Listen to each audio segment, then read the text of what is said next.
मुल्क भर में महंगाई और पेट्रोल की कीमत तारीख की बुलंद तरीन सतह ने गाड़ियों की खरीदो फरोख्त को शदीद मुतासर कर दिया। गाड़ियां तो आम आदमी की कुव्वत खरीद से पहले ही बाहर हो चुकी थी। पहले से गाड़ियां रखने वाले शहरी अब बड़ी गाड़ियां फरोख्त करके कम पेट्रोल में ज़्यादा चलने वाली गाड़ियां खरीदने को तरजीह दे रहे हैं।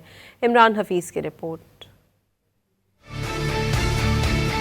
महंगाई ने हर कारोबारी तबके को मुतासिर किया है, वहीं गाड़ियों के कारोबार को भी शदीद धचका पहुंचा है। महंगाई की वजह से गाड़ी आम आदमी की कुव्वत खरीद से बाहर हो चुकी है। पेट्रोल की कीमत तारीख की बुलंद तरीन सतह पर आने के बाद गाड़ी रखने वाले शहरी भी अपनी गाड़ियां फरोख्त करके कम पेट्रोल में ज्यादा चलने वाली या इलेक्ट्रिक गाड़ियां खरीदने को तरजीह दे रहे हैं। चाहे वो पेट्रोल एफिशिएंट गाड़ी हो या ये गैसोलीन इंजन हो या हाइब्रिड गाड़ियाँ हों और इलेक्ट्रिक गाड़ियाँ हों। इलेक्ट्रिक गाड़ी आपको पता है कि इस वक्त जो है वो हमारी गवर्नमेंट की जो पॉलिसी चेंज हुई है वो उसको फ़रोग़ दे रही है कि यहाँ पे जो है वो इलेक्ट्रिक गाड़ियाँ लोग ज़्यादा से ज़्यादा इस्तेमाल करें। ताजिरों ने हुकूमत से मुतालबा किया है कि महंगाई खुसूसन पेट्रोल की कीमतों में कमी की जाए ताकि आम आदमी की मुश्किलात में कमी आए। उनका कहना है कि महंगाई में कमी से हर किस्म का कारोबार मामूल पर आ जाएगा।